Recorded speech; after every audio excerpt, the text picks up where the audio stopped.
one of the things you have to be aware of when you're appraising short-term rentals is whether or not it can legally be a short-term rental, and number two, whether there's a market for short-term rentals.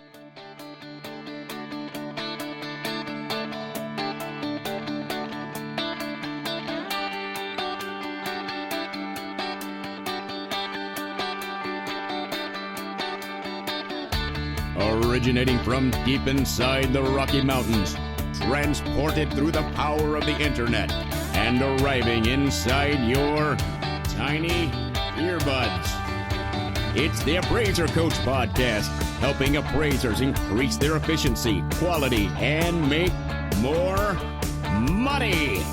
Here's the guy who makes it his life's mission to create value for real estate appraisers nationwide. Your host and the Appraiser Coach, Dustin Harris. Hello, my friends. Welcome back to the program. Hi, Dustin Harris, hanging out with you once again. Thanks for joining me, folks. We have grown by leaps and bounds. It is so fun to watch the number of listeners that continue to roll into this program. I want to talk to you about a topic that is near and dear to my heart for reasons which you will find as we go through the process today.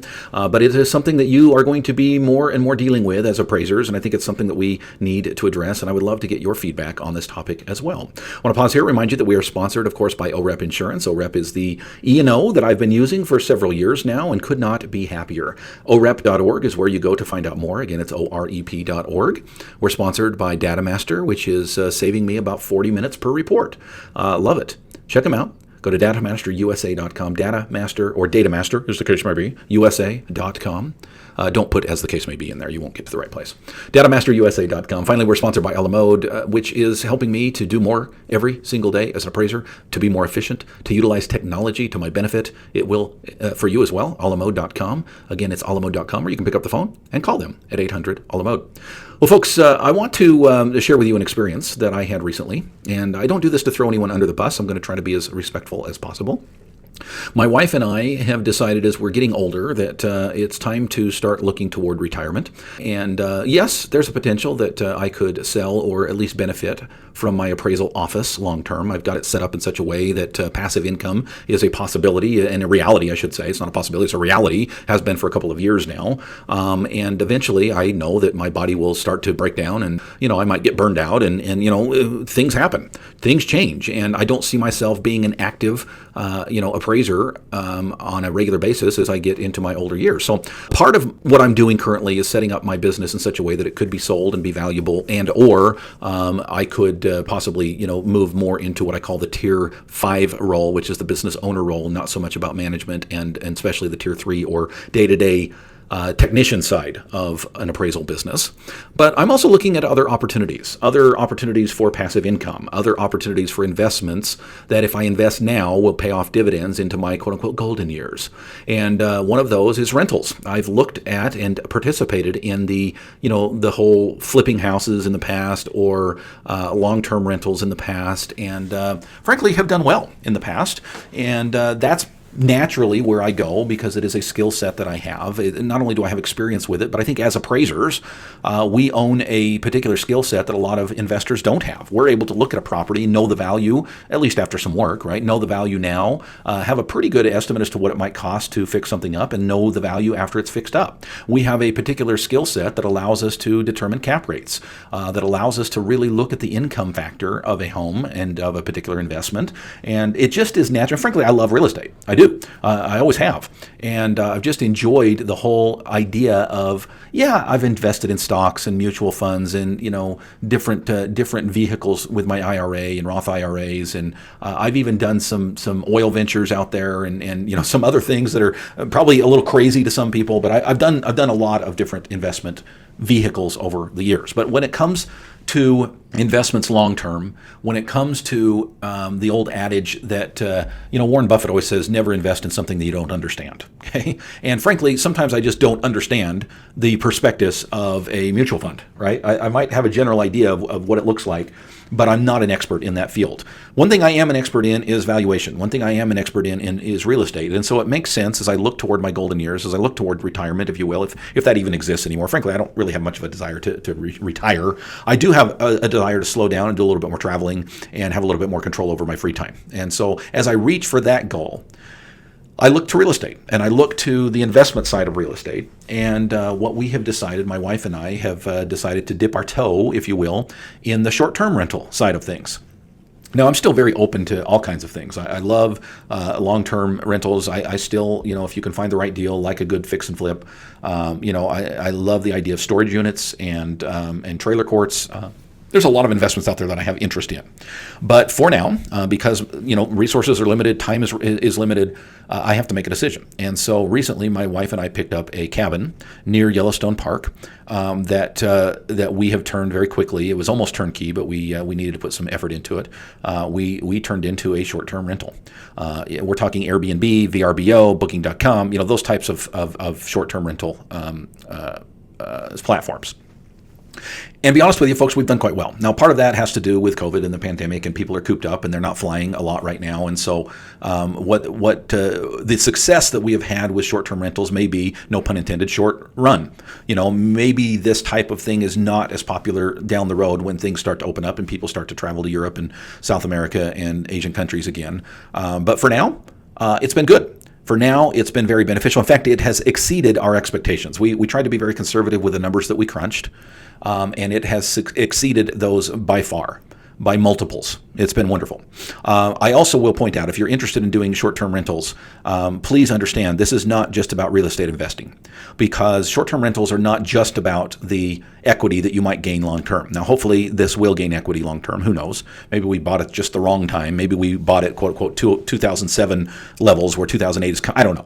But the bottom line is it's not about the equity for me. It's not about the long-term fix and flip for me anymore. The short-term rental is about the ROI. It's about the cash flow. It's about the monthly cash flow that you just can't get with a long-term investment. That being said, I want to make this very clear. Again, if you're looking to get into short-term rentals, you need to understand that this is not a real estate business. This is a hospitality business, okay? And I think a lot of investors in Airbnbs look at it from the perspective of it being a real estate investment when indeed it's a business. And I spend a great deal of time. Now, could I hire that out? Yes, eventually I probably will. As you know, I'm very big on the law of delegation, and I wouldn't treat it any differently in this business than I would in something else. But I'm also a believer of doing it myself first so that I know what I'm hiring and I know how to follow up and I know how to manage. I don't want to jump in and immediately hire a management company and not really know what to follow up on. So at least for the first year, I'm going to be my own manager of this Airbnb. And so far, it's been good.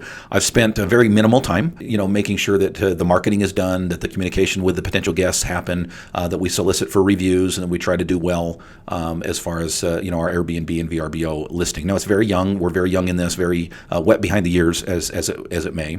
But so far, it's been a good thing, and we're going to continue with it. And I'm looking for other short-term rental investments as we speak. In fact, I spent some time this morning doing that very thing. But I wanted to share with you, just in brief, and I don't want to go into details for obvious reasons. My goal here is not to throw anyone under the bus. My goal today is to inform appraisers about some things that you need to watch out for, not as investors of short-term rentals, but as appraisers of short-term rentals.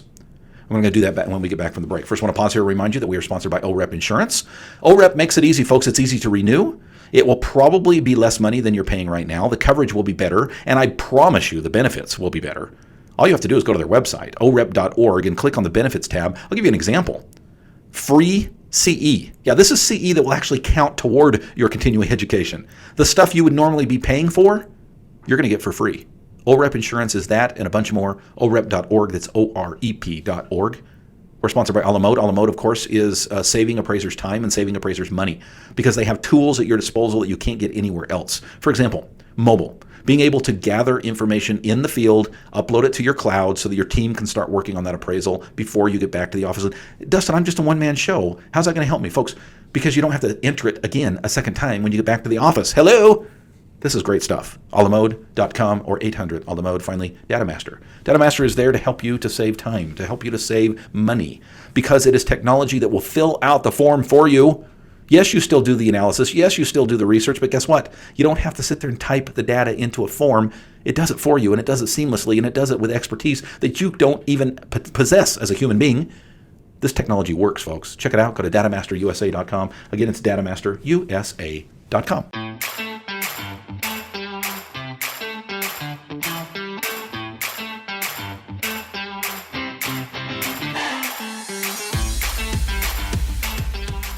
And we're back. We're talking a little bit about short-term rentals today, and a couple things that I want to share with you, basically from my own experience with short-term rentals, but something that you might want to start looking out for.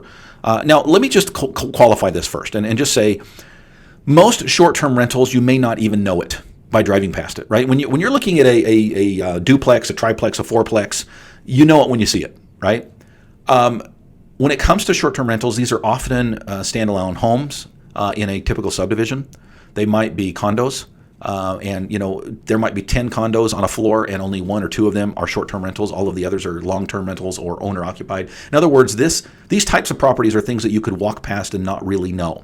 One of the things you have to be aware of when you're appraising short-term rentals is whether or not it can legally be a short-term rental, and number 2, whether there's a market for short-term rentals. And that goes to the story that I want to share with you, and something that I think you should be aware of.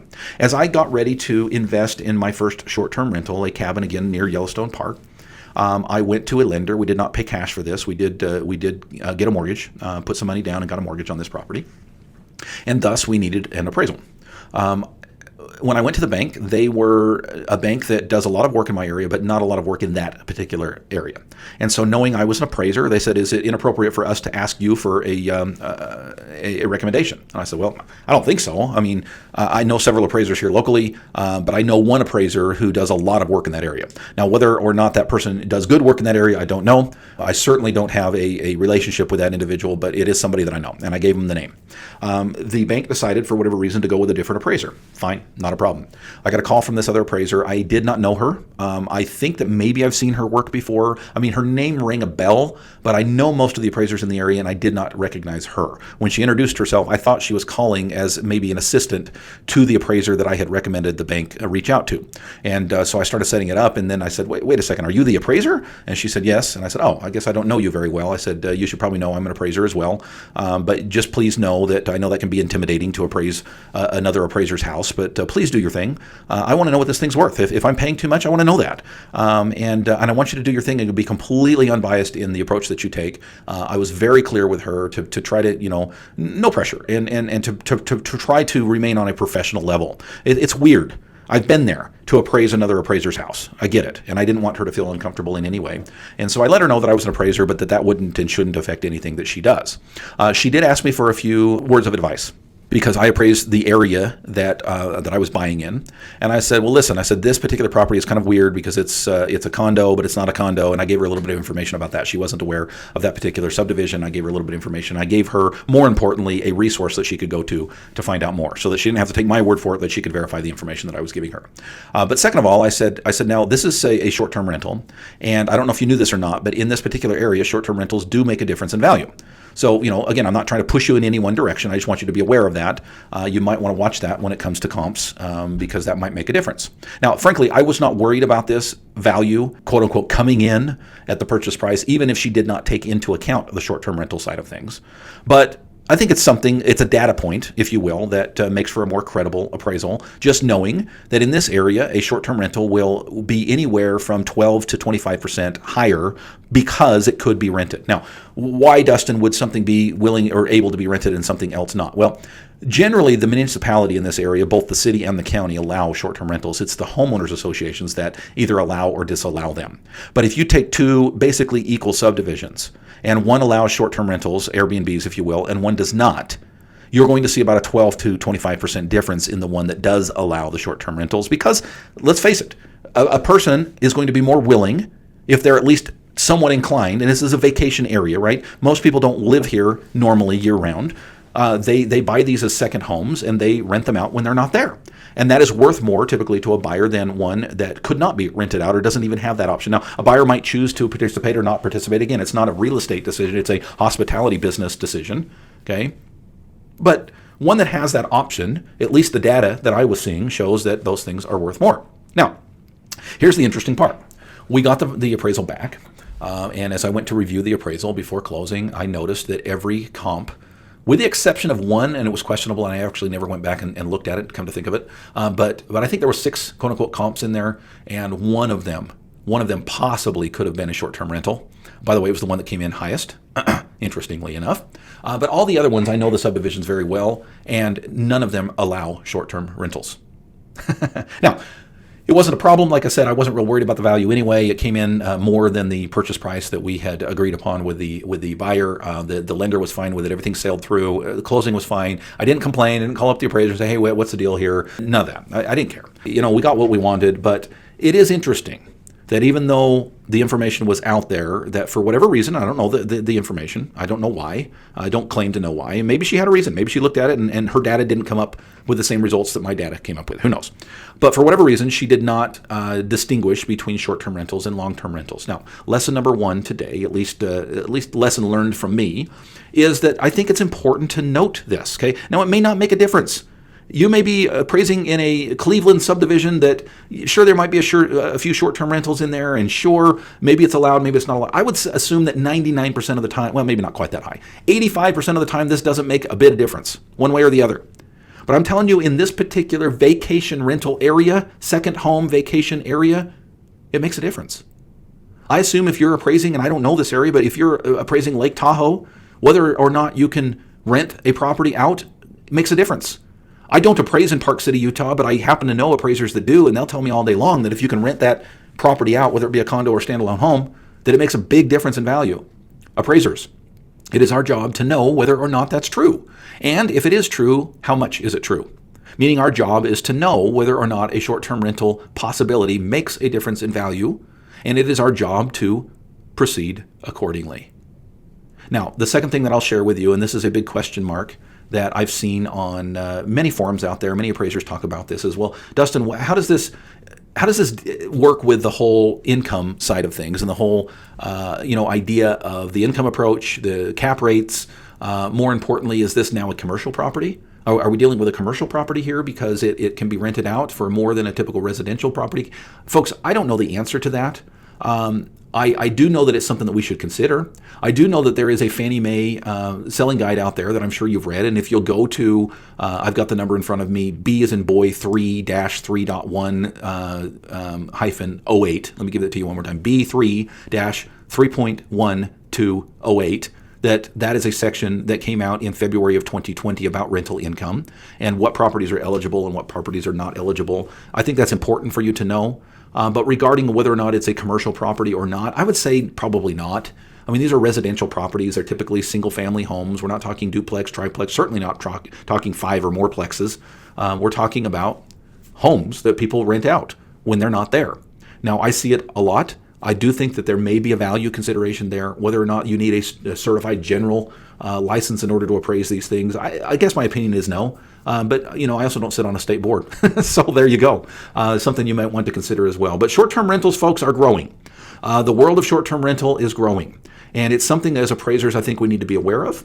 I do know that there's courses out there that you can take particular to short-term rental appraising. I think it is absolutely wise. I think it's good to connect with other appraisers that do appraisals in these types of areas where it does make a difference and find out how to find out what the value is. Again, find out how to find out what the value is, what the difference is between those that can be short-term rented and those that can't. Thank you for joining me today, folks. I hope you will join me very soon in the All-Star team where we talk about this type of thing and more. On a monthly basis, we have what's called the monthly meeting with the coach. That is a live interactive meeting where you can come on and be taught something about your appraisal business and how to improve it. But more importantly, we have a micro-mentoring section where you have an opportunity to be coached right there live, yes, in front of everybody else, because they probably have the same problems that you have. Ask your questions. What are you dealing with? What issues can we as a group help you with? Hope you'll join us for free. Use the coupon code FREE30ALLSTAR. Again, it's FREE30ALLSTAR, all caps, all one word, and you'll get 30 days for free. You've been listening to the Appraiser Coach podcast with Dustin Harris. If you like what you hear, please give us a 5-star rating and post a short review on iTunes. For more in-depth insider information on how you can make more money as a real estate appraiser, visit theappraisercoach.com and sign up for the All-Star team today. Thanks for joining us. And now, get out there and create some value.